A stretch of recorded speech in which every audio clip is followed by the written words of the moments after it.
Tapi kemarin demo itu dibilang apa? Bupati harus diturunkan. Jadi mengeneralisir bahwa semua bupati tidak tahu kerja itu ada di Pelabuhan Feri. Saya punya hati ini tidak pernah niat sedikit pun untuk menyusahkan ekspedisi itu loh. Tidak ada niat itu. Betul. Ya, makanya kita juga all out bekerja ini, komunikasi dan sebagainya. Karena terlalu lama, iya, lalu terlalu lama. Ada yang komen kok kenapa bupati tidak keluar dan sebagainya ya, Pak Wakil yang keluar. Padahal ya saya itu ada di Pelabuhan Harnus. Ya maksud saya itu saya lihat memang ke atas kita langsung sampaikan.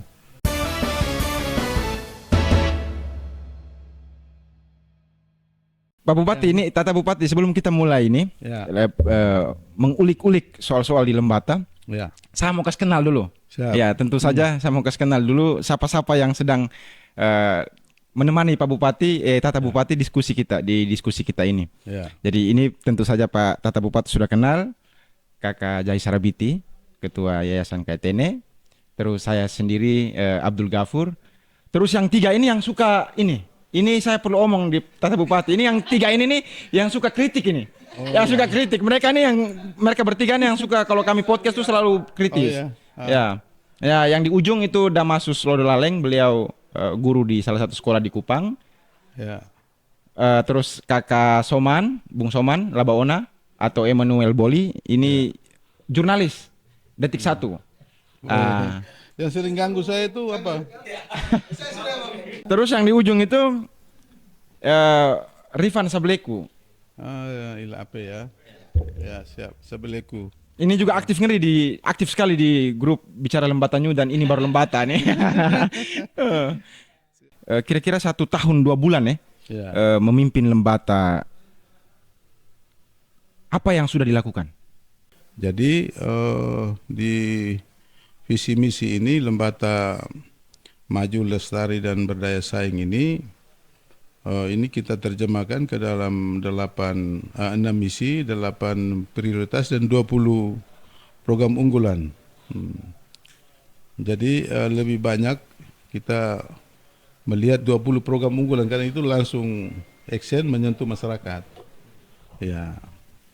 Nah, dari 20 program unggulan ini ada yang memang belum kita lakukan dan ada yang sudah kita lakukan di 2025 karena 2025 itu anggaran itu masih pemerintahan yang lama.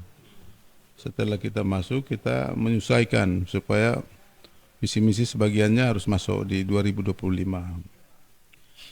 Nah, untuk pembangunan yang di 2025 itu memang anggaran sangat terbatas. Kita hanya bangun infrastruktur jalan misalnya. Jalan dari Posiwatu menuju ke Lemlera itu juga kita bangun. Kalau saya bupati ini kemarin berpikir bahwa hanya orang Kedang saja ya pasti saya tidak bawa ke sana lah. Ya. Jadi ibarat saya itu matahari. Jadi matahari itu tidak mengingkari janji. Pagi pasti terbit. Iya. Iya. Setelah dia terbit, dia menyinari orang yang pilih dan yang belum pilih.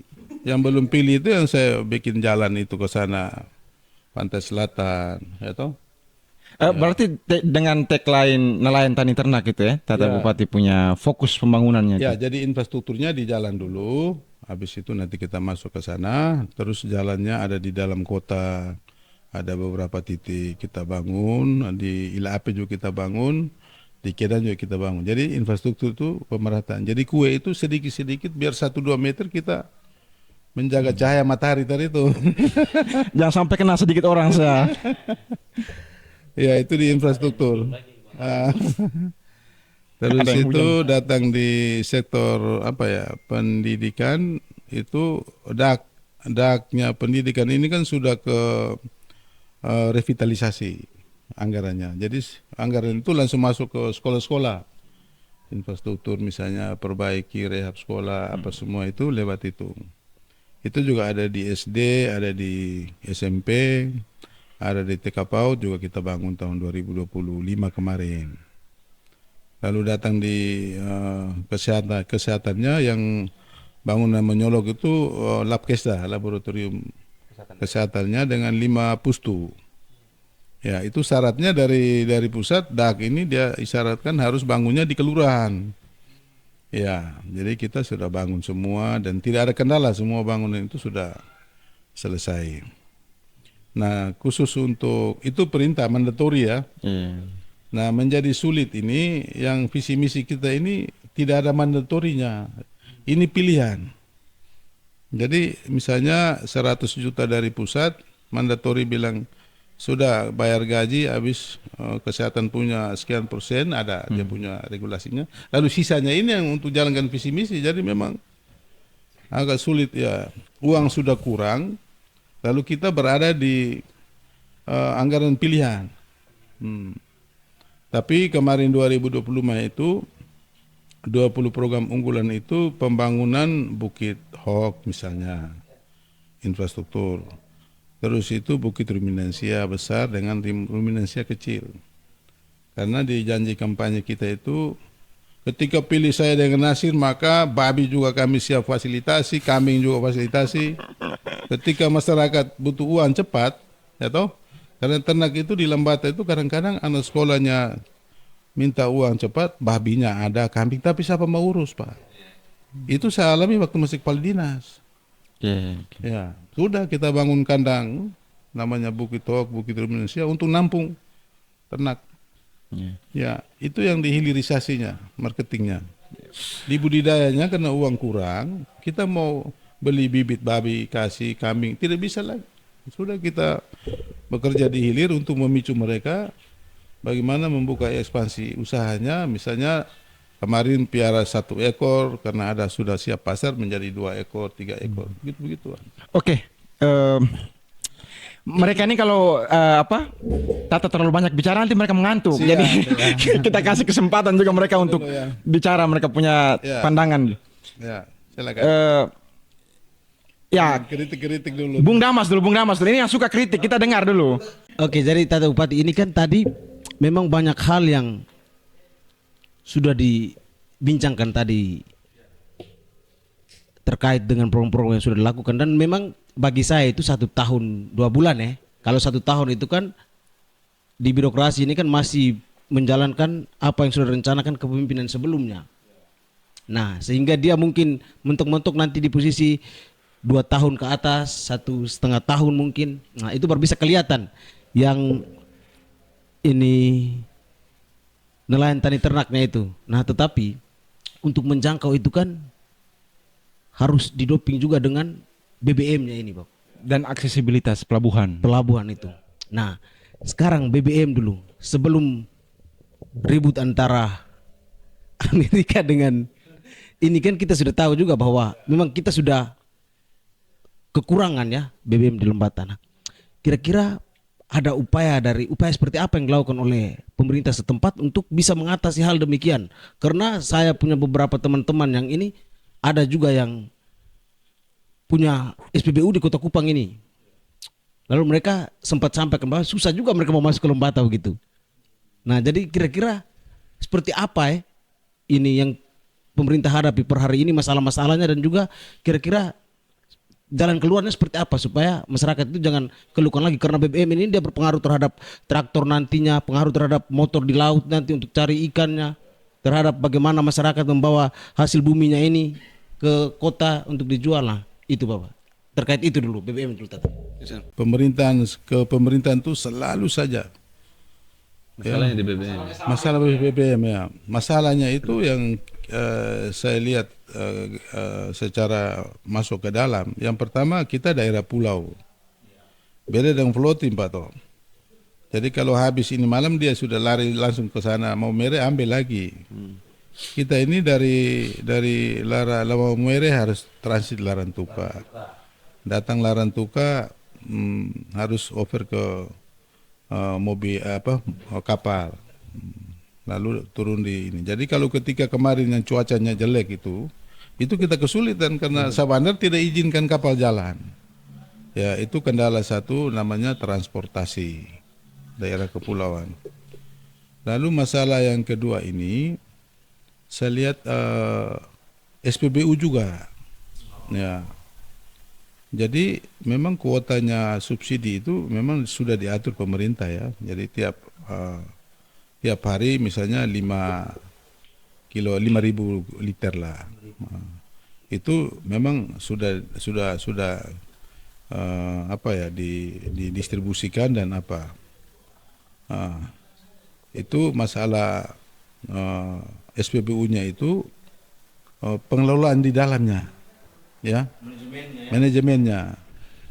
Jadi kita tahu ya, kita lihat langsung bahwa setelah dia jual separuh, ya, separuhnya pasti dia jualnya ke,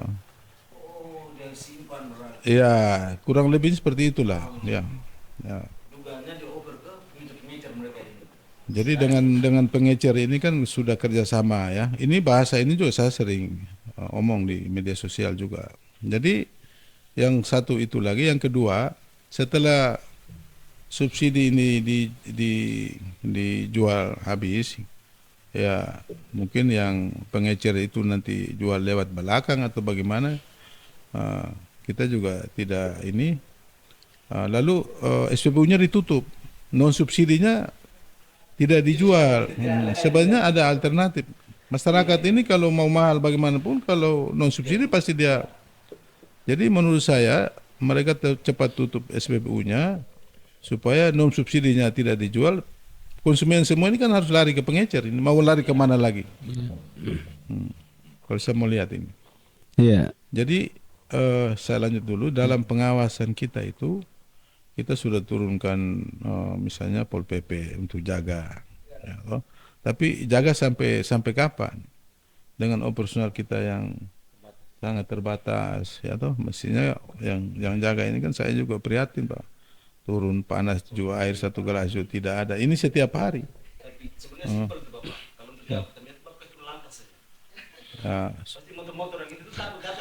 Nah, sekarang ini kan kita ada konsep tentang bukan tilang kelengkapan kendaraan, tapi tilang terhadap pembayaran pajak di depan SPBU. Itu salah satu strateginya supaya kapal-kapal motor-motor bodong, mobil bodong itu tidak masuk di situ. Jadi kalau tidak ada surat-surat atau tidak bayar pajak, jangan isi subsidi. Ya. Betul Pak. Jadi lebihnya begitu, Pak. Saya terkait BBM ini memang menarik. Kami sempat diskusi soal itu juga di Lembatan SIA ini, dan saya juga sempat keluarkan pernyataan soal memang kita tidak punya data valid, tapi kita bicara bodong tidak mungkin punya data. Ya, kita bicara barang ilegal itu tidak mungkin kita punya data. Betul. Tapi hampir 8 dari 10 orang yang saya punya kawan atau orang-orang yang sekeliling saya itu memang punya motor bodong. Dan memang masalah seperti yang Bapak sampaikan soal BBM nih, ya, Data Bupati. Nah ini kan menurut saya ini masalah yang menurut saya cukup serius lah, karena dia akan mempengaruhi beberapa sektor, menghambat beberapa sektor untuk tidak bisa berjalan. Nah seperti uraian Bapak Bupati tadi itu, Tata Bupati tadi itu kan, kira-kira ada tidak upaya dari Pemda atau Bapak Tata Bupati untuk bisa mengantisipasi itu, mungkin bisa menghadirkan SPBU lain, ataukah mungkin bisa menambah stok minyak, kuota minyaknya itu, ataukah memang punya kriteria khusus untuk bisa menambah stok atau kuota minyak di Lembata itu, Bapak? Oke, baik. Jadi untuk BBM ya, jadi persoalan yang ketiga, tadi baru kedua ini. Ya, yang ketiga itu modal. Ya, jadi kalau subsidinya terbatas ya, berarti harus ada non subsidi. Kalau non subsidi ini kan orang bilang apa? Ada uang kan ada barang sebenarnya. Tidak terbatas. Jadi menurut saya itu ada masalah modalnya. Lalu yang terakhir baru kita punya kebiasaan mindsetnya masyarakat ini. Jadi seolah-olah BBM yang no subsidi itu menjadi mata pencarian. Seharusnya merubah profesi ya, supaya masalah BBM itu bisa uraikan. Nah, bagaimana langkah pemerintah mengatasi ini ya? Dalam jangka pendek kemarin itu kan kami turun jaga, saya juga turun sendiri, Pak Haji Nasir juga keliling. Tapi setelah turun, habis itu kembali lagi seperti biasa. Nah, Tata. Ya. Kak Jai ini sebenarnya beliau tidak enakan saja. Mungkin bahasanya begini. Apa yang membedakan Kanis dengan Yance dengan bupati-bupati sebelumnya tuh Kak? Di dalam konteks penyelesaian BBM tuh. Eh, kalau perbedaan khusus untuk BBM ya, kalau kemarin Pak almarhum itu dia membangun SPBU yang 2 itu, jadi dari 1 naik menjadi 3. Iya, ya, SPBU. Nah di zaman kami ini tadi dipertanyakan bagaimana solusi pemerintah mengambil langkah-langkah. Jadi kami juga tidak tinggal diam. Saya itu pergi ke BPH Migas di Jakarta, terus Pertamina kita sudah pergi dan mudah-mudahan dalam waktu dekat ini ada investor yang sudah mulai invest kita punya Jober itu. Ya, jadi sudah 1 kali mereka ke sana, terus sudah Vicon. Mudah-mudahan dalam 1-2 minggu ke depan itu mereka sudah turun MOU dengan PKS. Jadi hari ini itu dia sedang mengikuti kontrak transportir di Pertamina. Jadi dia tidak kita nanti punya kapal yang nanti ambil dari Maumere langsung ke Lembata, tidak transit lewat Larantuka. Karena transportir yang kemarin itu masih punya kapal yang kecil-kecil ini kan. Jadi ke sana hanya sebatas derom lah, lalu sebentar cuaca tidak bagus dia tidak bisa jalan lah. Kalau ini kapal besar, jadi itu salah satu solusi yang diambil pemerintah ya. Mudah-mudahan ya kita bisa manfaatkan Jober itu, dari Jober itu baru bisa menyebar ke SPBU dan kita juga sudah komunikasi dengan PT 51 yang punya SPBU baru itu. Dokumen-dokumen juga kita fasilitasi, komunikasi ke Pertamina juga kita komunikasikan supaya kalau dia buka lagi di situ maka ada kuota tambahan subsidinya. Ya. Oke. Lalu saya kontak sama dia, saya bilang kalau Pak Mikel ya 51 punya SPBU bangun itu coba kita rubah manajemennya. Jadi yang lama ini kita mau rubah manajemennya itu susah sekali. Kita perbaiki yang baru ini dengan manajemen misalnya begini. Dia buka jam 6, tutupnya jam 8 misalnya. Ya. Yang subsidi pasti habis duluan, tapi yang non subsidi itu coba marketingnya diatur, manajemennya diatur. Nah, itu saya punya konsep begitu. Lalu yang kedua, perusahaan yang ada ini dia nanti bekerja ada 3 kegiatan ya, 3. Jadi transportir tadi sementara lelang, nanti Jober juga dia nanti manfaatkan, ditambah dengan di Buya Suri nanti 1 SPBU, lalu di Wulandoni juga nanti 1 SPBU, tapi SPBU 3T. Ya, yang tangkinya sepertinya tidak tanam. Ya, itu 3T. Ya. Ya. Betul. Baik Bapak ya. Tata. Ya. Siap. Saya harus panggil Bapak karena mungkin saya lebih nyaman panggil Bapak. Oh iya. Ya. Iya. Saya orang ya ini sapu abang orang kan mungkin dia orang sama-sama dari Kedang dengan Bapak tuh. Jadi mungkin Tata lebih akrab. Kalau saya agak nyaman dengan panggilan Bapak terkait BBM ini. Jangan hanya lihat pengecer saja. Pengecer itu mungkin salah satunya. Tapi jangan sampai juga ada kelompok-kelompok besar yang juga turut mencaplok kuota subsidi BBM yang dibawa ke Lembata yang sebenarnya itu tidak diperuntukkan untuk kelompok-kelompok besar. Kelompok-kelompok besar ini mungkin bisa kita identifikasikan lah. Nah itu jangan sampai selalu yang kita framingkan itu pengecer. Betul. Yang kelihatan di luar pengecer. Tapi jangan sampai ada di balik layar ada kelompok-kelompok besar yang ikut mencaplok kuota subsidi BBM untuk masyarakat Lembata. Itu tidak diperuntukkan untuk mereka. Tapi jangan sampai ada yang mencaplok dalam jumlah yang besar. Tapi saya juga ingin menambahkan terkait dengan masalah pelabuhan feri ini Bapak. Ini tentu sangat berdampak besar pada kehidupan ekonomi kita. Dan ya, kita ikuti kemarin sempat ada aksi dari Formalen dan juga teman-teman Excel, teman-teman ekspedisi Lembata. Dan tentu ini sebagai satu keresahan yang bukan saja sebagai pelaku kepentingan, baik itu ekspedisi dan lain sebagainya, tetapi juga saya pikir masyarakat Lembata. Saya juga salah satu pelaku ekspedisi dan tentu kami juga seringkali membawa barang dari Lembata ke Kupang, bahkan keluar daerah, ke luar provinsi, dan juga membawa barang dari Kupang, dari luar provinsi ke daerah Lembata. Nah, kalau misalkan pelabuhan feri ini rusak, mogok, tentu dia juga akan melumpuhkan sektor ekonomi kita dalam konteks-konteks tertentu.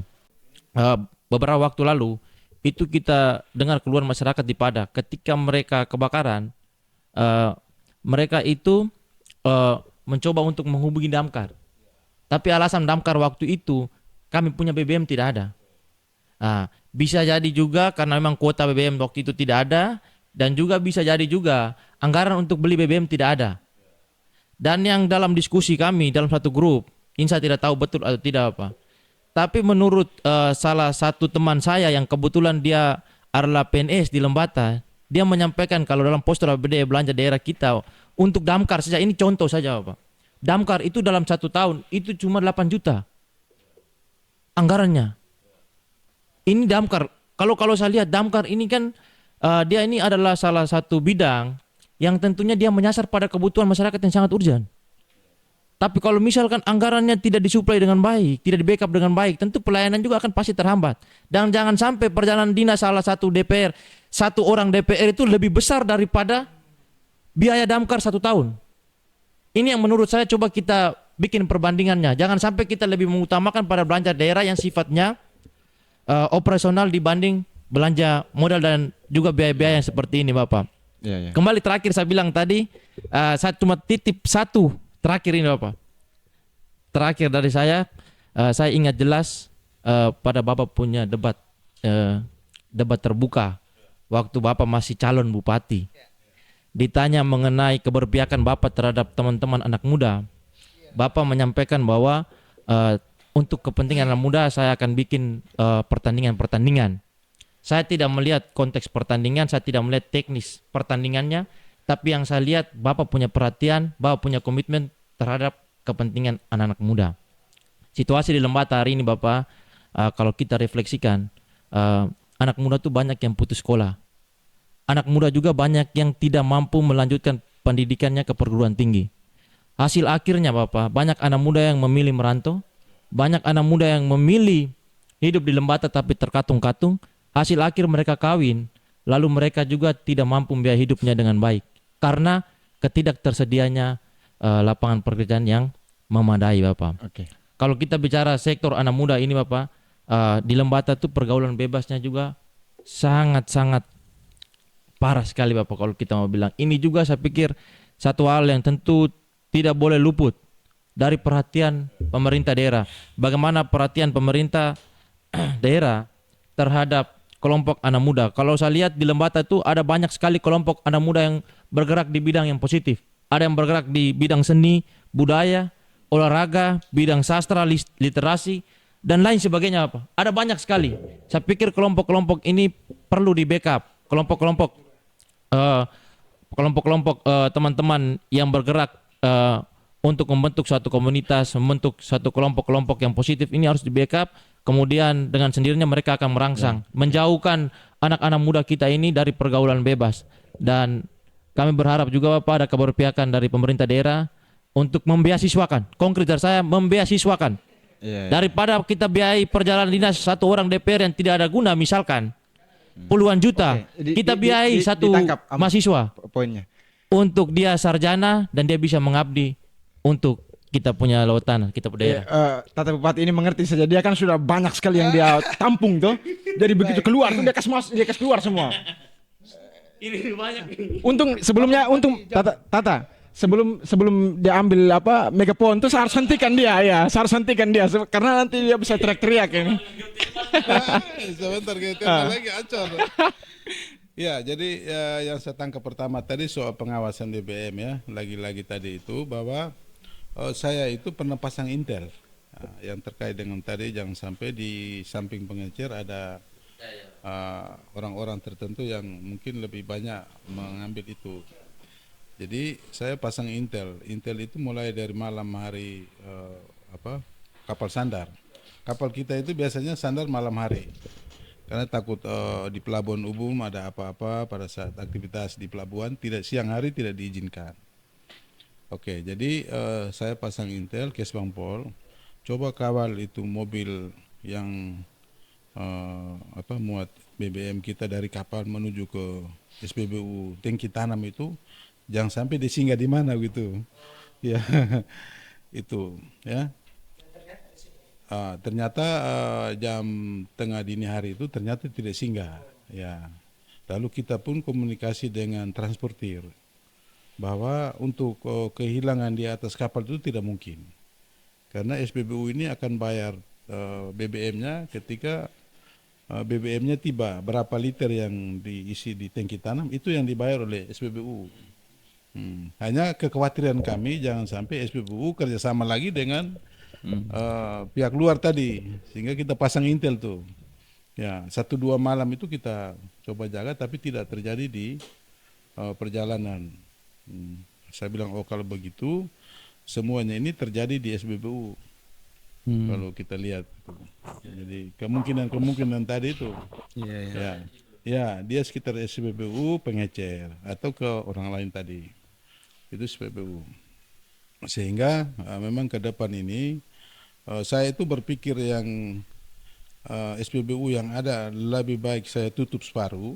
Kalau tidak ikut aturan-aturan regulasi kita, ya kita cukup jaga yang sehat saja daripada kita mengorbankan rakyat yang kita titip kuota kita ini di semua SPBU tapi tidak sehat. Ya, nah itu yang 51 kalau dia bangun benar. Saya selaku penguasa daerah saya bilang kuotanya SPBU subsidi ini saja karena ini sehat, bisa dia jual non subsidi juga baik SPBU yang lain misalnya. Betul. Nah ini soal BBM ya, tapi solusi ya kita semua doakan supaya investor atau perusahaan yang tadi memanfaatkan Jober dan lain-lain itu dia bisa jalan. Dan saya suruh dia jual non subsidi juga dia jual. Di samping Jober itu ada mungkin tangki nozzle satu di situ, supaya ketika SPBU yang lain tidak jual non subsidi dia jual dan buka sampai malam hari, dan itu pasti laris, pasti dapat bisnisnya. Iya. Terus yang kedua soal anggaran kita yang memang sangat terbatas ini ya. Kalau saya bupati sendiri yang kecil-kecil saja di Rujab itu malam hari itu saya tidur kasih mati lampu luar untuk penghematan. Ya, jadi lampu-lampu hias semua itu saya cabut. Ya.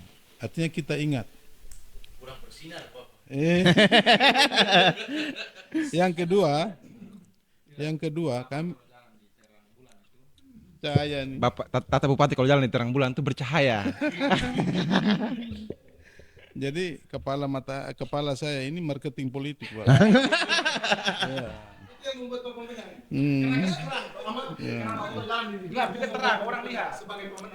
Jadi ini ibarat cahaya matahari kepala ini, ya toh. Yang kedua marketing politik. Jadi tidak boleh dikasih rambut ini kepala ini. Cahaya matahari itu menyinari semua orang, yang musuh dan yang tidak musuh semua kita rangkul.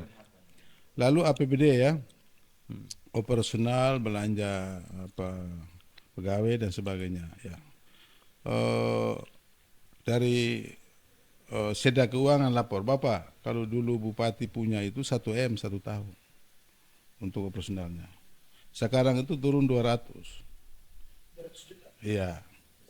Jadi kami pergi tugas ini, saya dengan Pak Nasir, kita tidak boleh tidur di hotel mewah.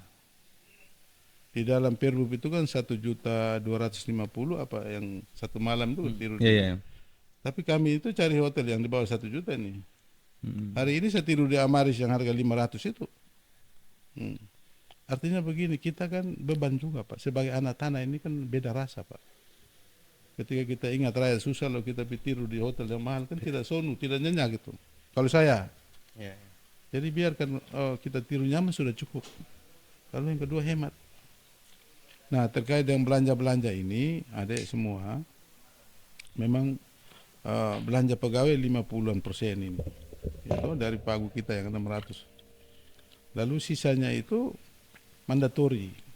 Mandatori itu perintah undang-undang, kesehatan punya, pendidikan punya.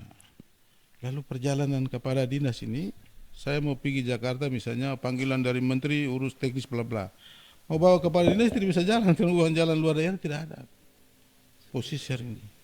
Iya. Posisi hari ini. Jadi tidak ada, kepala dinas ini rata-rata tidak punya perjalanan dinas luar daerah. Kondisi hari ini.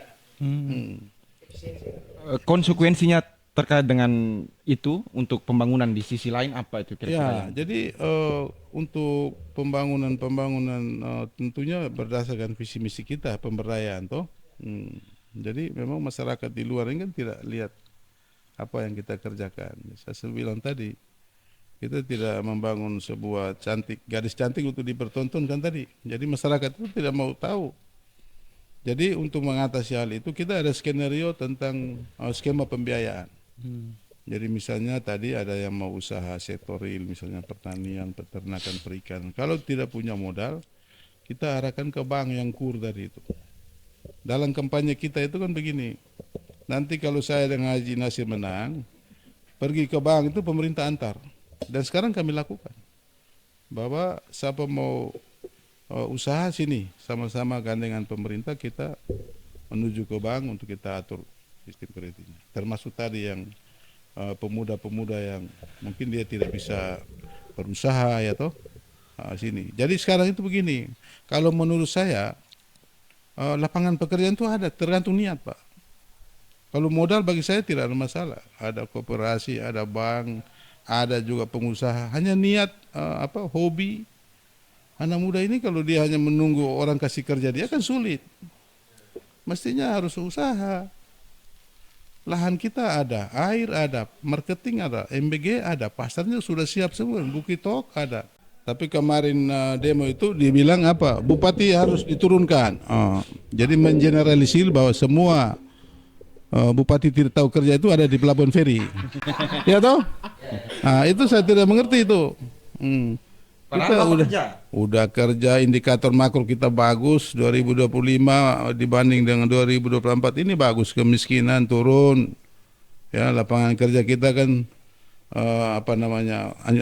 pengangguran ya toh turun, pendapatan per kapita naik, PDRB naik. Nah, itu format instrumen yang diukur oleh negara. Ya toh? Nah, Tata Bupati itu kerja apa dalam konteks penyelesaian Pelabuhan Feri itu? Biar bisa masyarakat nih tahu, jangan sampai mereka hanya ngomong bilang, ini Bupati hanya potong pita, saya ini bahaya. Jadi gini, kita ini sangat respons dengan persoalan-persoalan masyarakat. Ya, contoh tadi saya lupa singgung soal damkar. Ya, damkar itu setelah kejadian itu saya langsung mau pecat ini. Kasat Pol PP itu, PLT itu. Ya, namanya masalah sosial, masalah masyarakat itu kalian kepala dinas itu harus telinga. HP, jadi pejabat itu harus begitu. Tidak bisa pejabat main-main lalu. Ya. Jadi waktu itu saya ikuti itu, minyaknya ada tapi malah dalam bentuk DO. Itu yang kesalahan staf. Jadi damkar itu harus di dalamnya itu sudah ready Pak. Jadi itu kesalahan, jadi kemarin kita sudah tegur dia, benahi supaya jangan terulang lagi. Jadi itu soal damkar ya. Jadi apapun masalah anggaran sedikit atau banyak, yang penting ada masalah harus diurus. Ya, itu soal kebakaran tadi ya. Lalu apalagi Feri ya. Ya, jadi tanggal 27 bulan November itu kan ASDP ini tabrak kita punya Dolping nih. Ya, tiang penyangga yang nanti datang dia sandar itu loh. Jadi di situ kan ada 4 tiang Dolping itu, ya bahasa sederhananya kan begitu. Dia tabrak ke yang ketiga. Ya, jadi yang ketiga itu menjadi sasaran ketika dia masuk dari sana itu, kalau dia tidak belok pasti tiang itu dihantam. Ya, jadi 28 itu kami langsung bersurat, Pak. 28 apa tuh? 28 November kejadian 20 ada suratnya, Pak. Mau dilihat boleh. Tanggal 27 kejadian, 28 langsung kami bersurat menuju ke ASDP-nya, menuju ke Pak Gubernurnya, Pak tolong bantu karena pelabuhan atau perhubungan ya armada ini menjadi satu-satunya untuk mendorong ekonomi dan sebagainya itu ada di situ. Ya, kalau daratan Flores harga Larantuka mahal, kita masih beli di Larantuka, Pak. Ya toh? Tapi Lembata yang satu pulau ini tidak mungkin kau pergi belanja di Waiwerang. Iya, iya. Kalau lebih mahal. Setelah itu tanggal 27 bersurat, datang di Januari, Februari itu tim investigasi itu turun ke Lembata. Mau lihat dia punya tabrakannya bagaimana dan sebagainya. Waktu itu direkomendasikan untuk kita bersihkan labu tambak. Jadi ada puing-puing yang dolpinnya masuk ke labu tambak jadi kita sempat tarik dengan EXA untuk kasih keluar pembersihan lah labu tambaknya itu. Itu kita lakukan, Pak. Itu pemerintah lakukan. Setelah itu buat perjanjian. Kapan mulai bangun ini? Ya toh? Akhirnya Tanya di ASDP. kita tanya ASDP ini, ya ini rakyat butuh ini. Karena ini barang ini kan dalam perjanjian yang dengan pemerintahan sebelumnya, kalau ditabrak ini milik Pemda loh. Kalau ditabrak berarti ASDP yang urus. Itu perjanjian ya, Pak? Iya, perjanjian karena miliknya kita, mereka yang menggunakan toh. Ya. Jadi sudah buat perjanjian bulan Mei ini mulai lakukan pembangunan. Ya. Hanya karena terlalu lama ya toh, kita juga kasihan yang ekspedisi mau makan minum ini kan ada yang kredit. Jadi saya punya hati ini tidak pernah niat sedikit pun untuk menyusahkan ekspedisi itu loh, tidak ada niat itu. Betul. Ya, makanya kita juga all out bekerja ini, komunikasi dan sebagainya. Karena terlalu lama, iya, lalu terlalu lama, mulai desakan. Jadi kita minta supaya dia harus coba dulu lah. Kita sudah bersihkan labu tambaknya, cobalah, mungkin kapal besarnya. Takutnya kalau kapal panjang, terlalu panjang nanti dia punya berat di belakang itu bisa masuk ke darat yang dolphin tadi yang apa tuh, yang jatuh tuh. Kita minta yang kecil, minta yang kecil itu kapal Umakulada masih docking di Surabaya. Jadi memang ada problem situasi sulit sekali. Lalu kita buat pendekatan bahwa dia harus labu. Sandarnya di Pelabuhan Leo-Leba. Jadi masuklah sandar miring jalan. Jadi waktu itu ekspedisi ini punya mobil di atas kapal tidak kasih turun. Pakai bongkarnya di atas kapal. Tapi kan mahal, Pak, buru lagi lah, kasihannya. Itu juga kita pikir semua, Pak.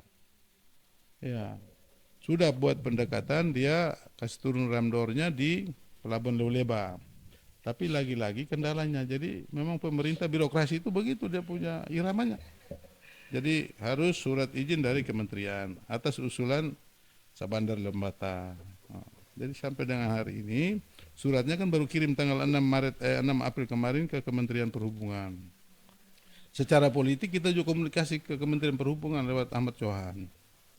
Ya, bahwa tolong kasih keluar izinnya supaya kapal kita untuk sementara sandar di situ di pelabuhan, ramdornya kasih turun supaya mobil bisa keluar masuk. Secara teknisnya harus pasang surut, pasang naik juga dipikirkan semua. Nah, solusi yang satu itu kita mau bikin lensengan itu di samping harnus itu di Jober lama itu ya. Itu kemarin saya turun sendiri. Jadi waktu demo-demo itu ada di media sosial bahwa bupati tidak jemput dan sebagainya. Oi, saya itu turun di harnus. Bapak. Ya. Kemarin demo ini kan ramai sekali yang demo ini dari Formalen dan Iya. Excel. Iya. Itu saya lihat di poster spanduk-spanduknya itu tulisan-tulisannya mengerikan sekali itu, hinaan bahkan makian. Bagaimana Bapak jadi, respon? Ya saya Bapak ada dendam dan mereka Bapak perlambat ini pengerjaan nih. Jadi ekspedisi itu saya sayang, Pak, karena Sayang ya Bapak? sayang karena saya satu orang yang namanya memasarkan hasil ya toh. Dia tidak hanya bawa komoditi dari luar atau bahan bangunan dan sebagainya, tapi memasarkan hasil. Saya punya mangga juga sempat dijual lewat ekspedisi kok waktu mangga saya berbuah itu. Jadi iya, dari situ yang saya janji saya pakai untuk beli rokok buat kampanye itu. Hasil mangga itu. Iya. Termasuk masyarakat punya komoditi-komoditi yang Iya. ada di Lembata yang mau jual keluar juga lewat ekspedisi itu. Lewat ekspedisi. Dan Bapak respon bagaimana dengan makian Jadi cacian? gini, yang saya lihat itu ada yang komen kok kenapa Bupati tidak keluar dan sebagainya ya, Pak Wakil yang keluar. Padahal ya saya itu ada di Pelabuhan Harnus. Ya maksud saya itu saya lihat memang ke atas kita langsung sampaikan. Ya, jadi sampai di atas saya terimanya terlambat sudah hujatan di media sosial. Jadi awalnya itu demo itu pikiran saya biar kita ribut sedikit ya, damai sedikit biar SDP ini cepat ini ya toh. Datang digonceng dengan politik jadi mulai omong bupati harus kasih turun. Jadi itu kan lawan politik kita. Ya. Ya toh, sudah mulai omong bahwa harus diturunkan lah, ada yang maki-maki lah. Tapi Bapak tidak niat lapor kah? Lapor ke polisi kah? apa namanya? Ya, vitamin lalu lebih baik saya urus rakyat daripada saya urus yang 1-2 orang itu. Ya toh? Ya. Karena begini, yang omong ini kan hanya 1 oto 2 oto, ya toh. Rakyat saya masih butuh saya punya pendapat pikiran loh. Ya. 2 kali saya demo Bapak. Pertama, iya 2 kali Bapak. Pertama itu mengadvokasi masalah pekerja migran, advokasi anti tindak perdagangan orang di Lembata. Waktu itu bersama dengan Persuster. Bapak kan datang buka di Gereja Pada waktu itu. Tapi kan tujuan kami sasarannya kan ke pemerintah. Kami demo menggunakan fasilitas yang dibantu oleh Bapak. Bapak kan bantu Aqua, bantu mobil operasional kan. Sehingga kami demo waktu itu pakai mobil plat merah Pak. Pertama di Lembata. Info penting nih ya. Demo bupati Yang pakai kedua, mobil plat merah. Yang kedua kami demo Bapak terkait tunjangan fantastis DPR Bapak. Kakak ama.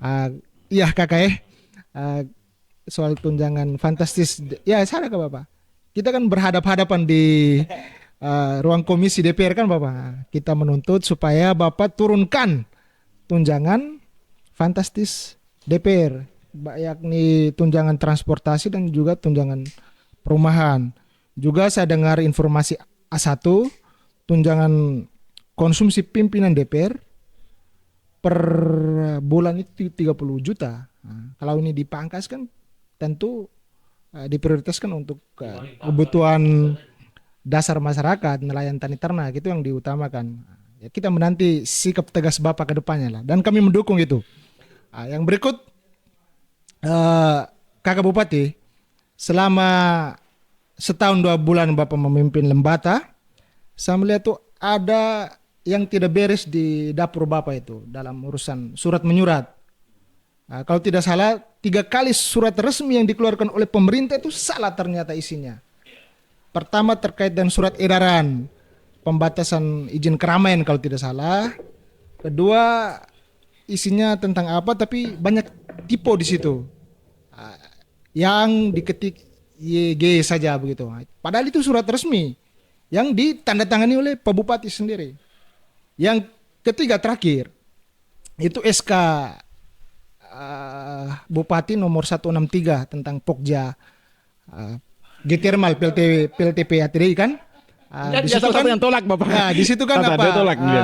Terjadi pencatutan nama deken, nama tokoh masyarakat tanpa konfirmasi terlebih dahulu. Belakangan diketahui bahwa itu kabak ekonomi kah yang ketik itu. Saya melihat itu ada yang tidak beres dalam urusan surat menyurat ini. Dan jangan sampai di situ ditempatkan oleh orang-orang yang tidak berkompeten.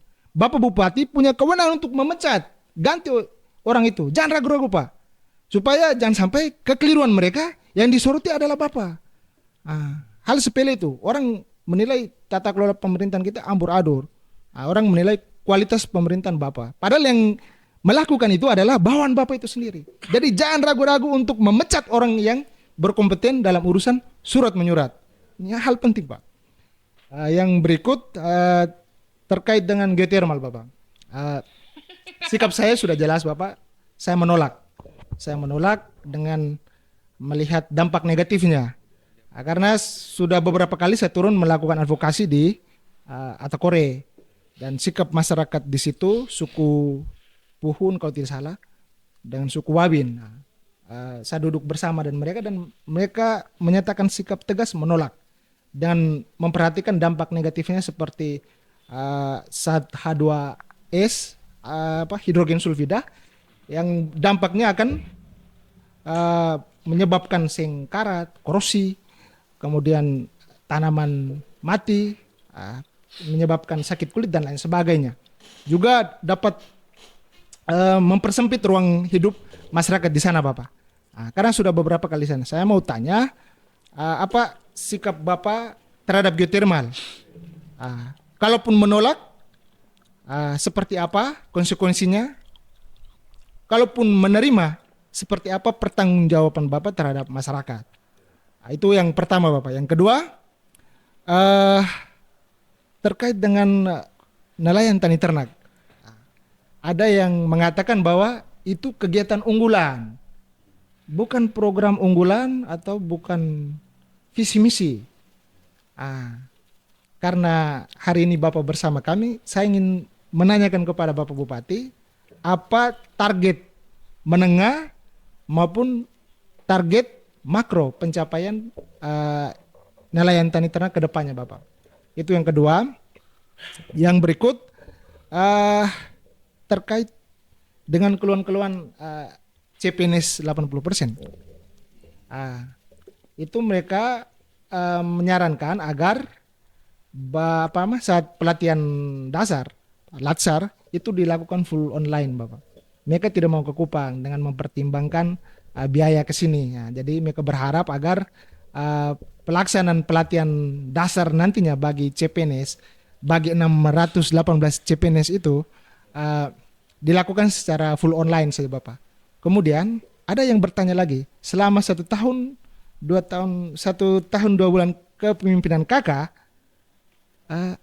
ASN belum pernah menerima tukin, Pak, tunjangan kinerja. Bagaimana Bapak menyikapi hal ini? Jadi saya sekarang ini kita lalui dengan regulasi aturan. Jadi jangan sampai kita pecat orang kayak dulu. Minta maaf ya, dulu almarhum itu dia tidak lihat aturan, Pak. Kadang sudah mentok dia non-job ya. Tapi saya harus lalui, misalnya harus tegur dulu. Macam Eman kemarin kan kita tegur 1, tegur 2. Nah, kali ketiga ini kan tidak ada ampun. Ya, itu beberapa kepala dinas saya sudah lakukan dan seluruh staf. Jadi salahnya itu saya harus sesuaikan. Ini saya tegur dulu ya. Ini karena kamu salah. Jadi saya sering rapat itu saya bilang begini, saya ini tidak pernah marah kalian karena kemarin beda pilihan. Saya tidak marah.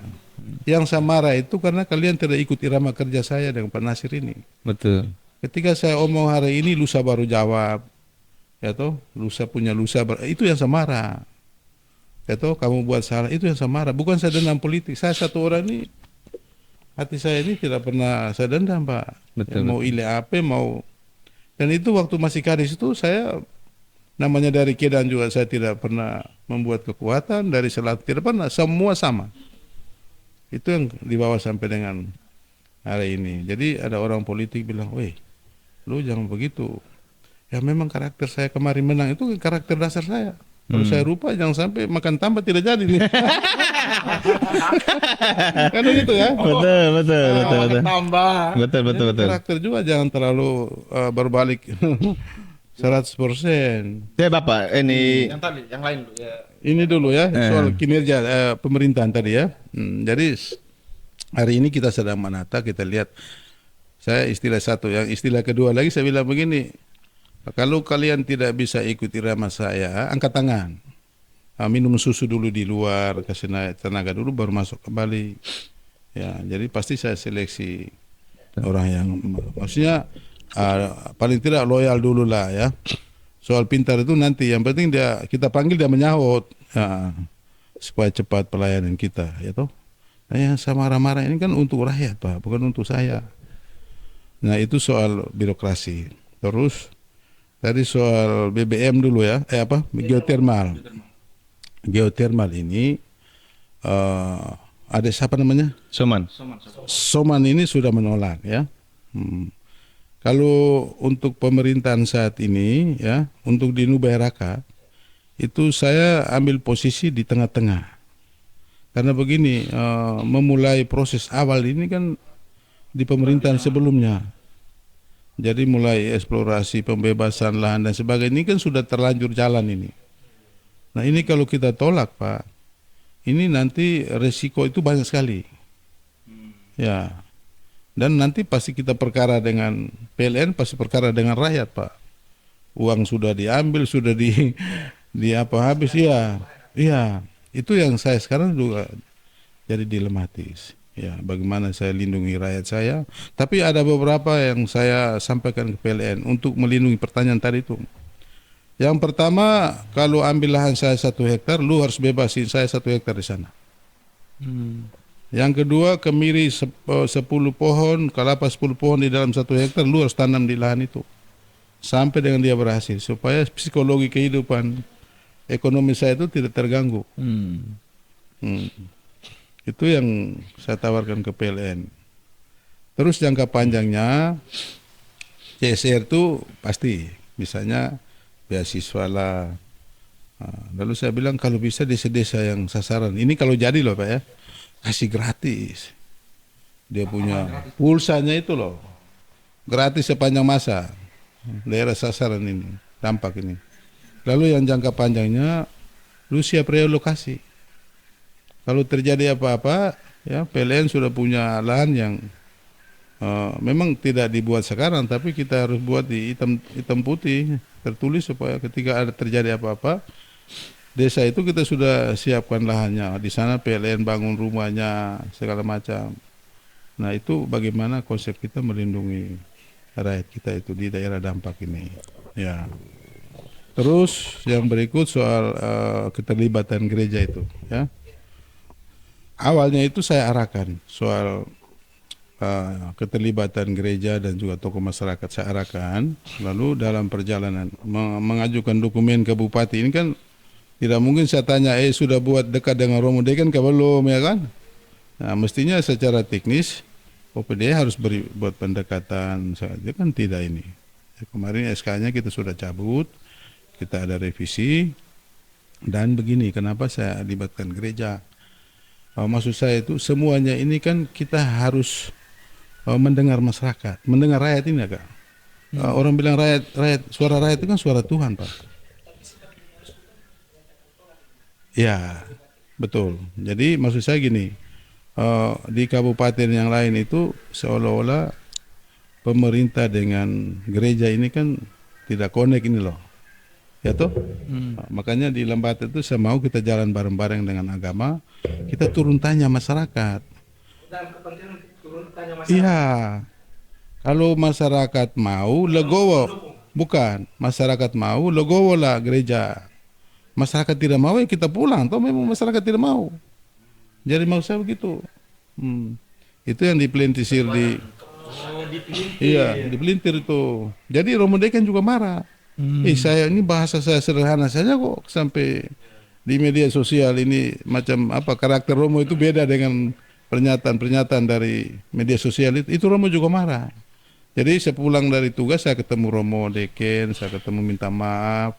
Staf saya ini sebenarnya harus konsultasi dulu, pendekatan dulu baru SK. Jadi saya pikir semuanya sudah dilalui, ternyata belum. Jadi saya minta maaf kalau mau. Lalu pada saatnya kalau sosialisasi atau apa kita turun rame-rame Romo. Ya, jadi untuk sementara itu untuk Atakore itu kan kita menunggu masyarakat saja. Ya toh? Masyarakat setuju jalan. Masyarakat tidak setuju ya kita legowo. Iya, itu terkait geothermal ya Bapak. Apa pernyataan Bapak jelas ya. Kalau memang mengikuti masyarakat lah ya. Saya kan kebetulan sejauh ini selama 1 tahun 2 bulan ini kan saya melihat Bapak itu memang apa penilaian kita terutama yang di luar kan selalu melihat Bapak kepemimpinan Bapak itu yang tercitra keluar, yang ditampilkan keluar. Ya. Memang rata-rata masyarakat itu menilai Pak Bupati ini kan hanya sambutan, gunting pita, kegiatannya masa program nelayan tani ternak tidak jalan. Tapi setelah tadi saya baca dampak APBD 2025 itu ternyata luar biasa. Ya. kemiskinan menurun, termasuk pertumbuhan ekonomi naik sampai 4% lebih, Ya. termasuk indeks pembangunan manusianya, IPM-nya, ya. termasuk apa penganggurannya juga rendah. Ya. Nah ini yang tidak tampil Bapak, karena memang rata-rata masyarakat Lembata dan semua pada umumnya menurut saya itu kan selalu melihat apa yang tampak.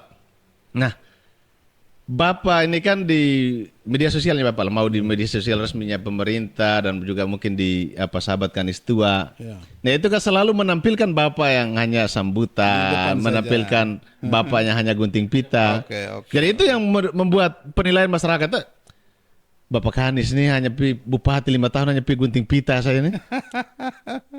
Asman, jadi Karena tidak Iya. ya program-program yang sebenarnya Bapak kerjakan itu memang tidak muncul, tidak tampak keluar. Jadi saya jawab dulu. Jadi yang simpel ya. Ada nanti masyarakat kemarin tuh undang kita tuh turun tanam perdana misalnya. Betul. Saya omong kepala dinas dengan kepala desa.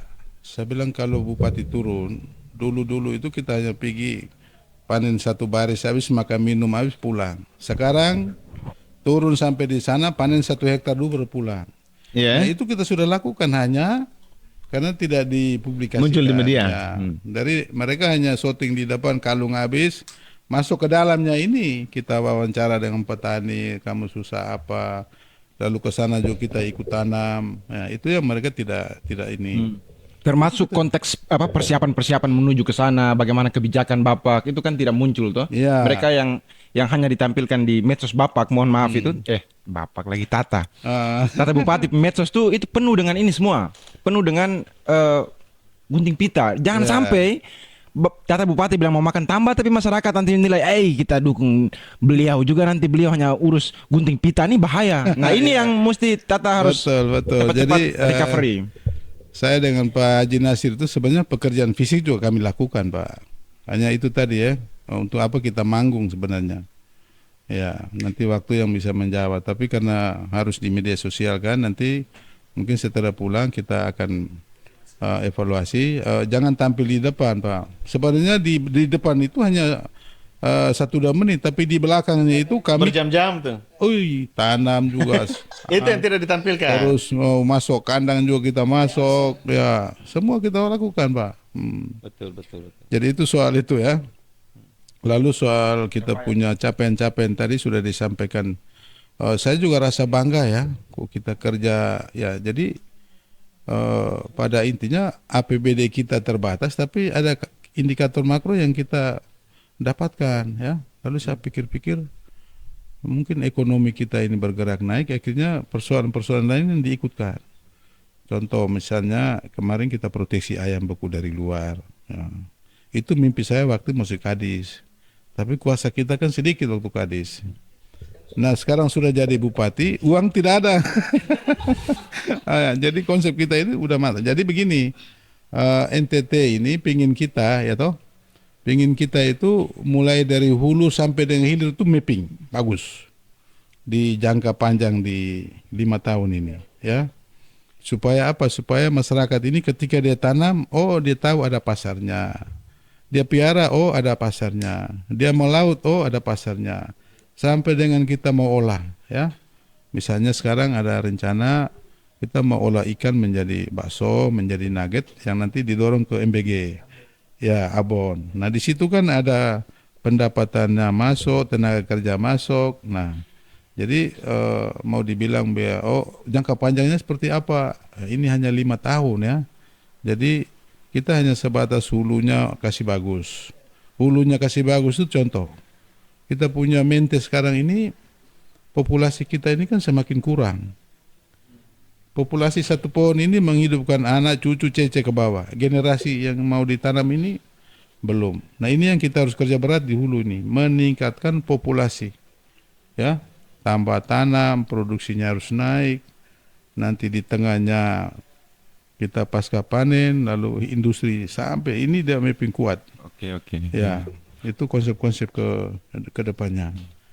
Sementara mandatori soal kesehatan, ya, pendidikan, infrastruktur itu maksudnya gini, semua bupati tidak kampanye pun itu wajib dibuat. Sekarang kreativitas seorang bupati bagaimana meningkatkan ekonomi dan menyelesaikan persoalan itu harus ada lagi. Ya. Oke. ini kan kita lihat kalau Lombata ini kan pulau sendiri nih. Lalu kita berbicara tadi tentang apa? Barusan disampaikan oleh Tata Bupati soal bagaimana itu nanti nelayan tani ternak itu pemasarannya seperti apa toh nanti. Tapi kan dengan keadaan Lombata ini saya sedang membayangkan bahwa kita lihat negara-negara kecil seperti Singapura, Jepang, Islandia begitu. Jadi saya sedang membayangkan bahwa Lombata itu kalau diurus dengan baik itu dia macam Islandia mini begitu. Jadi bagaimana apa mengelolanya sendiri di dalam itu. Jadi dia boleh agar nelayan tani ternak terjawab tuh kan. Mereka kan hanya berharap ruang lingkup tanahnya kecil kan, mereka kan berharap di lautnya, di pertanian tadi itu. Nah, tetapi kan nanti kita butuh pasarnya ini. Ada Kejelasan MBG, soal pasar. ada MBG. Kan ada MBG di situ. Harus Lalu ada NTT Mart NTT Mart dan Alfamart. dan sabar dulu kan ini lagi viral toh kan orang bagaimana ada yang tolak ada yang terima. Tetapi kaget-kaget kita sudah lihat ini flyernya Alfamart untuk apa menerima tenaga kerja ini kan sudah berjalan begitu. Nah, lalu dengan situasi hari ini BUMD kita itu tidak berjalan baik begitu. Lalu juga dengan pasar, kejelasan soal pasar ini masyarakat ini mau ke pasar Padakah atau mau ke pasar Lamahora kah atau ke TPI. Padahal setahu saya TPI itu baru rame itu 10 tahun terakhiran mungkin. Kebijakan pemerintah sebelumnya. Iya, sebelumnya. Nah, kira-kira bagaimana Bapak menyiapkan TPI ya bagaimana soal ini pasar ini, soal keadaan pasar Lombata supaya produk-produk lokal kita tadi itu bisa menjangkau semua di dalam pasar-pasar itu. Lalu bagaimana atur ritmenya sehingga pasar ini tidak kosong begitu. Kan kita lihat juga seperti saya lihat di Lamahora itu kan beberapa ruko itu kan kosong saja. Nah, kira-kira sebenarnya hal-hal ini kan bermanfaat untuk APBD sebenarnya. Lalu bagaimana dengan PPAD? Siapa tahu Kakak Damas bisa kelola parkir begitu? Tidak, Atau? tidak. Oh, tidak. Kalau parkir itu terlalu jauh. Kalau kita mau kelola Pertamina toh, kenapa harus parkir? Iya toh. Jadi soal bagaimana itu ekonomi terkait dengan fasilitas penunjang ekonomi masyarakat ini. Memang pasar ini di Lombata ini ada 3. Nah, yang ramai ini kan pasar Pada, pasar TPI, pasar Lamahora ya. Kemarin itu kita bagaimana supaya pasar Lamahora juga ramai ya. Nah, konsep kita itu kita mau dorong yang pertama yang kita kemarin sudah lakukan itu mengarahkan bis-bis dari timur itu harus masuk ke pasar Lamahora. Ya. Itu juga tidak bertahan ya. Karena ada penumpang yang memang selama ini diantarnya ke rumah ya, pengeluhan tadi ya, turun lagi. Memang semua ini kan ekonomi belum bagus saja ya. Itu kita lakukan. Lalu ada lagi rencana semua konter itu semua kita giring masuk ke konter HP itu. Kita giring masuk ke pasar Lamahora. Jadi ketika orang mau cari belanja kebutuhan itu menarik. Semuanya lari ke sana. Macam di kota-kota besar itu di satu mall itu semua kan kita pergi satu kali saja ya. Termasuk dengan di Duang. Di Duang itu saya arahkan DLH, coba kamu dorong kuliner yang pisang molen, pisang goreng, kerupuk itu masuk di dalam Duang. Duang tahu ya, Duang Tua itu. Ya. Supaya terpusat di situ. Nah, ini kita sedang mau rapikan soal pasarnya. Terus UMKM kita ya toh. Saat ini yang kita sudah boomingkan itu kan jagung titi. Ya, jadi jagung titi ini kan aspek budaya dan ekonomi tentunya. Jadi kemarin waktu kita ulang tahun itu ada yang bilang Bupati jagung titi ya toh. Nanti ini kalau kemarin pengurangan tenaga kerja yang kemarin sudah kementerian sudah turun lihat validasi data ya toh. Artinya apa yang saya paparkan benar tidak sesuai kondisi lapangan. Kalau sampai dia ada insentif datang, itu nanti saya kasih judul begini. Dengan Bupati Titi Jagung ya, 18 miliar datang di Lombata, kan begitu. Iya, karena begini di kemarin demo itu kan Bupati hanya Titi Jagung dan sebagainya, ya toh. Dengan Jagung Titi 18 miliar datang ke Lombata. Nah itu kan kemarin waktu validasi data oleh kementerian itu kan tidak ada celah Pak. Apa yang saya paparkan tentang NTT untuk bagaimana mengurai tenaga kerja ini kan masuk semua Pak. Dorong turun ke kandang, ke kebun dan sebagainya itu tidak ada celah. Hanya ingin mengingatkan Tata Bupati untuk mengkonkretkan itu UMKM punya produk nih, bagaimana Tata Bupati membayangkan dia Oh, masuk iya. di NTT Mart, Jadi- Alfamart dan lain-lain ini. Kalau kemarin waktu Alfamart ketemu saya itu saya bilang ya sudah ketemu. sudah. Syarat itu lu harus dukung UMKM syaratnya. Jadi setiap toko itu harus ada laci khusus untuk kau urus itu ya gerainya. Saya belum tanya selanjutnya, tapi dia harus dukung, ya dia harus dukung.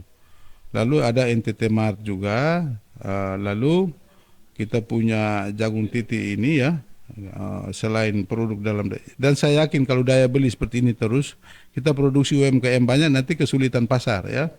Sehingga kita juga harus cari relasi keluar untuk bagaimana kita dorong. Jadi contoh jagung titi kita jual di atas kapal Siguntang ya. Ada keluarga yang di Malaysia juga kita kirim. Jadi kemarin Hong Kong juga kita suruh kirim itu. Ya, jadi bukan kirim maksudnya mulai jual resmi, tidak, ini uji coba ya toh. Bagaimana supaya kita punya produk itu dikenal orang lalu mulai buka jaringan. Jadi memang segala sesuatu itu kan harus mulai dari yang kecil, Pak. Jadi masyarakat itu maunya yang satu kaligus bom. Ya. Ya, pelan-pelan itu, Pak. Ya. Oh, jadi pemerintah daerah Lembata mendorong supaya produk-produk UMKM Lembata itu bisa masuk ke gerai Ya. pasar-pasar modern yang kemudian datang Ya. tuh. Tapi itu menurut saya itu kecil, Pak. Oh, kecil, Kita ya. pinginnya harus keluar, Pak. Karena kalau industri misalnya UMKM-nya rumah tangganya jalan. Contoh di Meliwiting itu kan sekarang kan produksi dari mama-mama itu kan keripik-keripik pisang dan sebagainya. Lalu datang hanya taruh di sekitar ini siapa mau beli juga kan? Mungkin ada intervensi semacam peraturan daerah atau apa supaya mewajibkan model skemanya seperti Pemprov NTT yang mendorong supaya ada 100.000 sekarang itu ini bagaimana? kan misalnya jagung titi. Jagung titi ini kan branding kita UMKM yang kaitan dengan budaya dan ekonomi ini ada sistemnya di sana yang saya buat. Untuk urusan hulu pertanian. Namanya jagung pulut lokal, you tidak bisa bilang tidak ada ya toh. Jadi musim hujan tanam, musim kemarau juga tanam supaya bahan bakunya tetap ada. Terus datang di tengah ini diurus oleh Dinas Pemberdayaan Perempuan. Jadi ada desa jagung titi dihimpun oleh kadisnya supaya diproduksi lalu dikemas diantar lagi ke Dekranasda. Di situ kita ada timbang sekarang 1 kilo kan 50.000 jagung titi. Nah, ini baru jagung titi. Nah, saya mau yang keripik-keripik yang lain juga harus sistemnya Muncul, seperti ya. itu. Nah, bagi saya itu ini BUMD ini perlu untuk kita aktifkan dia supaya bagaimana kerjasama dari BUMD terhadap dengan BUMN juga begitu. Jadi kira-kira bagaimana per hari ini itu keadaan BUMD di Kabupaten Lembata dan Bupati kira-kira ada Mau rencana- dihidupkan atau ya, hanya mau optimalisasi pasar modern yang ada? Kalau BUMD itu awalnya saya semangat karena nanti ada Bukit Hok ya toh yang Tampung Babi itu misalnya. Jadi kalau dulu itu Purin Lawo itu dibentuk tapi mencari usaha belum ada. Akhirnya operasional ini habis untuk gaji karyawan. Sekarang kita buat sistem dulu, misalnya Bukit Hok, pengolahan jagung, Bukit Ruminansia, UMKM ya toh. Nah, itu semua sudah dibentuk baru kita serahkan. Ini loh kami sudah buat sistemnya, tinggal kalian usaha ya. Tapi saya pikir-pikir lagi, ini PT Flobamor yang bajingan sebegini ya. Akhirnya saya juga macam semangat untuk membentuk BUMD itu macam sedikit kendor ya. Lebih baik yang tadi yang UMKM dan titik-titik yang tadi kita Bukit Hok semua itu kita pihak ketiga kan swasta yang kelola kita dapat PAD-nya jelas. Betul. Selama setahun 2 bulan Bapak memimpin belum ada tukin ASN. Tukin. Kemudian bagaimana dengan nasib 618 CPNS yang belum latsar, Pak? Mau latar ini latihan dasar ini itu memang anggaran di DPA Induk 2025 belum ada nih. 2026 belum ada. kemarin kan saya tanya Pak Seda, hati-hati jangan sampai berbatas waktunya lewat ini. Nah, sehingga nanti di perubahan apa APBD ini kita harus mencarinya. Jadi memang saat ini jujur saja kami kesulitan, ya. Tetapi tetap kami upayakan supaya mereka nasibnya itu tidak boleh apa. Oh, nanti kita lihat panitianya. Apa mereka mau kita online atau ini, karena biaya yang kita siapkan ini kan untuk bayar kontribusi ke sana. Kalau pakai Vicon mah lebih bagus lagi toh, Iya, iya, itu kalau online misalnya, untuk Bang. hemat toh. Tapi Oke. kita tanya panitia dulu, ya. Siap. Lalu satu lagi tentang TPP ini. Oh ya, tukin TPP itu ya. TPP 2024 itu 4 bulan. Ya, saya belum bupati itu 4 bulan. Lalu di 2025 itu 2 bulan. Nah, sekarang itu belum ada. Ya, belum ada itu karena hanya anggaran saja. Bahkan saya bilang begini, saya ini kan dari birokrasi nih, teman-teman semua saya omong nih. Saya memahami dan tahu bahwa kita sama-sama susah nih. Kalau uang kita ada Pak, TPP itu saya bisa bayar 13 bulan, saya guyon gitu. Iya toh? Kalau Hanya ada memang liburan- kondisi fiskal tidak memungkinkan. Karena saya merasakan Pak, ya toh kalau orang politik murni dia tidak pikir segala macam, tapi karena kita orang birokrasi sama-sama kita merasakan gaji kita ini kan gade bank semua. Nah, harapan satunya di TPP. Nah, kalau ada uang regulasi memungkinkan saya bayar 13 bulan. Saya bilang sama dengan gaji 13 tuh. Oke. Gitu. Jadi ada bukan tidak pikir Pak, kita pikir hanya time-nya uangnya. Kondisi Ya, fiskal tidak kondisi memungkinkan. fiskalnya. Oke. Kalau PAD kita bagus, baik ya, mungkin akhir tahun kita bisa menyelesaikan. Jadi pada prinsipnya untuk ASN itu tidak ada pikiran untuk menyusahkan mereka, hak-hak mereka itu saya tidak pernah berpikir untuk ya ada upaya ke sana untuk kita itu. Ya. Ya, terima kasih Tata Bupati. Ini kita sudah di penghujung acara, sudah di penghujung diskusi kita, sehingga kami mau menitipkan beberapa hal penting. Nanti mungkin bisa ditindaklanjuti oleh Tata Bupati. Dan itu tentu saja kami rangkum dari berbagai tuntutan masyarakat, pertanyaan-pertanyaan masyarakat di media sosial. Saya mulai dari saya sendiri dulu, Tata Bupati. Singkat-singkat saja ini ya, jadi cuman 1 menit lah. Nah, Tata Bupati, selama ini seperti yang tadi kita dengar bersama dari Tata Jai juga bicara itu yang terlihat itu Tata Bupati gunting pita.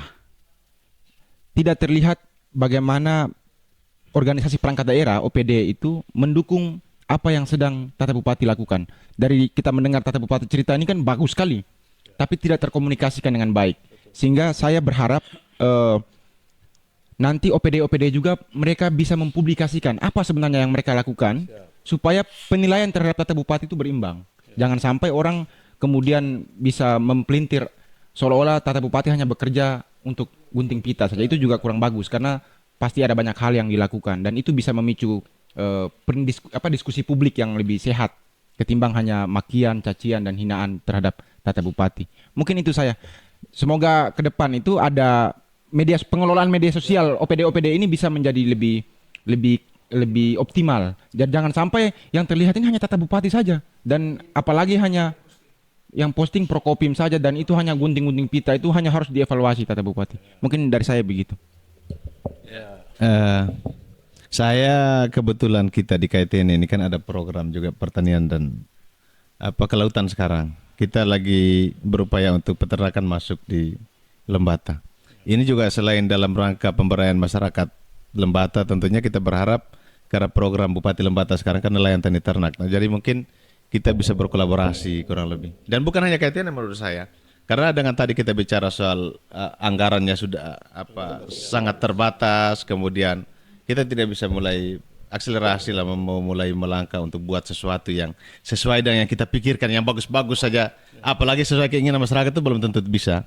Tapi menurut saya bisa kalau Bapak Bupati pakai ada satu pola pemberdayaan, rangkul semua komunitas-komunitas kecil, mau komunitas anak muda, komunitas-komunitas penggiat-penggiat tadi tuh petani, peternak dan lain, kita coba buat barang sederhana tetapi punya dampak itu menurut saya juga luar biasa. Dan ini juga saya lihat beberapa kali Pemda ini memang mendukung. Kami kemarin tanam perdana wakil bupati hadir, kemudian panen perdana juga bupati hadir, tapi itu tidak terdokumentasi keluar, tidak terlihat keluar. Karena saya lihat pemerintah sekarang juga menurut saya merakyat lah. Cuma tadi itu, saya berharap ke depan mungkin ada banyak kolaborasi lintas sektor, lintas komunitas untuk bisa, karena sama-sama juga punya kepedulian untuk Lembata pastinya. Jadi kita berharap ke depan semua masalah-masalah itu kalau bisa kita selesaikan bersama pasti mungkin akan bisa, dan juga mungkin bisa membantu pemerintah tentunya dari sisi yang lain. Kalau pemerintah juga bagian tadi administrasi dan lain-lainnya, politik anggaran lain-lainnya, mungkin kita di luar ini kan bisa bantu dari sisi yang lain, tak? Mungkin saya begitu. Om Rifan, silakan. Pendemo. Ay mati pendemo nih. Baik Bapak. Ini terakhir ya Pak. Dari tadi mungkin kami terlalu banyak mengulik-ngulik Bapak. Ya. Itu bukan satu bentuk kebencian Bapak. Ini kita pertegas dulu, bukan bentuk kebencian, tapi kami ingin Bapak menceritakan apa yang menjadi keresahan masyarakat. Jadi semua hal yang disampaikan dari tadi, ditanyakan, didiskusikan itu adalah hal-hal yang jadi keresahan, jadi diskusi banyak orang. Mau dia petani, mau dia nelayan, dan apapun profesinya, siapapun dia, latar belakangnya, itu mereka banyak mendiskusikan hal-hal yang kita diskusikan hari ini. Disclaimer, ada banyak hal-hal juga yang mungkin luput dari diskusi kita di podcast hari ini. Tapi satu hal penting yang saya dapat petik dari kepemimpinan Bapak punya hari ini itu saya teringat satu quotes yang disampaikan John F. Kennedy. Dia menyampaikan dia bilang keterbukaan dan dialog adalah jalan menuju perdamaian dan kemajuan. Keterbukaan dan dialog itu merupakan satu jalan menuju perdamaian dan kemajuan. Saya ini ikut betul. Saya beberapa kali ketemu Bapak, tapi mungkin Bapak lupa. Nanti mungkin setelah podcast baru kita cerita-cerita. Jadi saya mengkonfirmasi apa yang saya sampaikan ini, bahwa jika demokrasi itu berjalan dengan baik, sehat, pemerintah tetap mengutamakan apa yang jadi kemauan, kepentingan rakyat, maka saya pikir gejolak itu tidak terlalu besar adanya. Kecuali memang orang pada dasarnya sudah membenci. Kami ini kelompok objektif Bapak. Hal baik kami apresiasi. Banyak hal baik yang tentu kami apresiasi dan kami harapkan itu bisa tersampaikan ke publik. Tapi memang ada hal-hal yang juga mungkin kami ingin menyampaikan kepada Bapak. Itu beberapa hal tadi kami sudah sampaikan, dan itu mungkin menjadi perhatian untuk bagaimana terus memperbaiki, menyempurnakan pemerintahan yang Bapak pimpin ini. Saya terakhir, pesan dari saya, semua itu tertuang dalam yang namanya APBD. Saya tidak berhenti mengingatkan. Sehingga bagi saya keberpihakan dari seorang pemimpin daerah itu hanya dapat kita lihat dari bagaimana keberpihakan di APBD. Belanja daerahnya seperti apa. Jangan sampai ada situasi yang sangat timpang. Belanja daerah untuk kepentingan operasional, untuk kepentingan honor dari DPR misalkan, atau pejabat-pejabat tertentu, bahkan bawa bupati, bawa wakil bupati, dan lain sebagainya, itu lebih besar ketimbang belanja daerah untuk kebutuhan rakyat. Jadi itu yang namanya keberpihakan itu saya pikir lewat APBD. Terima kasih banyak Bapak. Kami terus mendoakan, kami terus berupaya untuk terus bersinergi, mengusulkan dan juga menyarankan hal-hal yang mungkin kami dengar tapi banyak orang tidak bisa sampaikan kepada Bapak mereka secara langsung. Terima kasih Bapak. Saya sangat apresiasi Bapak mereka pemerintahan itu. Baik Kakak Bupati. Siap. Saya kirim Pak. Siap. Kita kan WA terus Bapak. Baik Kakak Bupati, saya mau tegaskan di sini bahwa sikap kritis kami terhadap Pemda Lembata bukan berarti kami ada unsur kebencian atau bukan berarti bahwa kami ini lawan politik, tapi itu merupakan bagian dari memberi suplai vitamin energi kepada pemerintah Kabupaten Lembata untuk bekerja lebih optimal lagi. Lalu yang berikut adalah saya juga mengapresiasi sikap Bapak tadi ketika bersama gereja lalu turun melakukan sosialisasi terkait dampak geotermal kepada masyarakat di Atakore, dan pada akhirnya keputusan menolak. Bapak juga siap menolak itu. Kemudian yang berikut adalah ayo Pak, tolong tunjukkan kepemimpinan Bapak yang kuat supaya bawahan juga segan mengikuti irama Bapak itu. Kan Bapak tadi terangkan bahwa ada bawahan Bapak yang melihat Bapak seperti Sebagai masih kadis, gadis, karena sebagai lebih gadis. dekat Jadi, begitu. tunjukkan itu Bapak. Bawahan Bapak yang tidak beres, selesaikan. Nah, jangan ragu-ragu karena di belakang Bapak ada kami mendukung hal positif itu Bapak. Siap, saya kembalikan. Oke ya. Om Damas. Baik. Jadi tentunya ada beberapa hal yang sudah banyak sekali disampaikan. Saya itu yang pertama tentang bagaimana menolak lupa. Jadi artinya seperti baju yang saya pakai ini toh. Ya. Bagaimana Tata Bupati tidak melupakan peristiwa-peristiwa yang sebelumnya hingga sampai pada tahap hari ini, dan bagaimana tidak melupakan apa yang sudah pernah dilakukan oleh pemimpin-pemimpin sebelumnya. Seburuk dan sebaik apapun itu, setiap orang dia punya sisi baiknya dan setiap orang dia punya sisi buruknya. Dan tentu ya sebagai seorang pemimpin itu kan ada dua kata yang harus di setiap kita pasti renungkan. Didik dan duduk. Jadi apakah bisa duduk dulu baru dididik, ataukah dididik dulu baru bisa menduduki itu. Jadi ini tentunya sangat apa ya, karena pemerintah ini buat benar saja salah, apalagi buat salah kan. Tetapi mau bagaimana? Dan kami ini di posisi ini Pak Bupati, bagi saya itu orang-orang yang memberi kritik ataupun yang memberikan evaluasi terhadap suatu pemimpin itu bagi saya itu hal biasa. Justru dia itu yang lebih berpikir lebih terhadap pemimpinnya sendiri. Karena dia lebih sibuk sekali. Memangnya lu tidak ada pekerjaan, jadi lu mau urus itu setiap hari, dia pikir itu. Begitu. Dari Pak Bupati tidak usah ini itu bagaimana mereka membantu untuk memikirkan soal kesejahteraan masyarakat Lembata sehingga Tanto ini untuk menjadi Lembata Haradien. Terima kasih. Ya. Tata bisa closing statement sedikit. Ya, baik. Jadi terima kasih banyak ya. Hari ini saya berada di KYTN tentunya memberi masukan yang luar biasa ini terhadap pemerintahan ini ya. Dan tidak hari ini kita duduk ya. Mungkin pada saat saya bertugas ke sini ya, tidak podcast pun kita bisa cerita-cerita ya, ngopi-ngopi lah ya. Itu maksud saya gitu. Jadi hari ini saya juga merasa bahagia, senang karena banyak masukan yang tentunya menjadi perjalanan di pemerintahan yang saya dengan Pak Haji Nasir ini ya. Luar biasa masukan ini. Tentunya kita punya kerjasama yang kegiatan mendukung visi misi kami itu tentu harus kita ekspansi lah. Harus lebih besar lagi lah ya. Dan kita nanti konsep saya tadi itu bahwa mungkin KYTN menjadi pioner. Nanti kita adopsi ke kelompok-kelompok yang lain, nanti kita rapikan lah ya. Ya, supaya cemerlang lah KYTN ini ya. Itu bersinar ya. Ya, oke. Ya. Oke, terima kasih banyak untuk Tata Bupati yang sudah meluangkan waktu dengan kami di Lembata Nesia.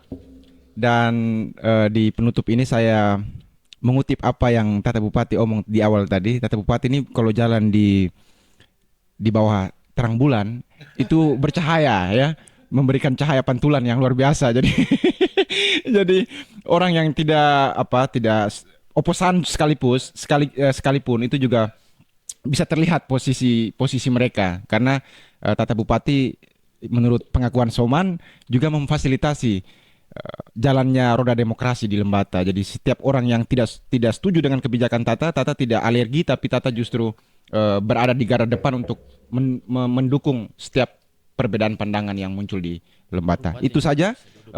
Saya kira itu jadi salah satu pembeda dari bupati-bupati sebelumnya. Jadi bupati yang sangat demokratis ya. Itu saja. Ini pasti saya omong begini ini pasti mereka bilang, engkau ini dulu demo-demo tapi sekarang engkau nyoga bupati nih.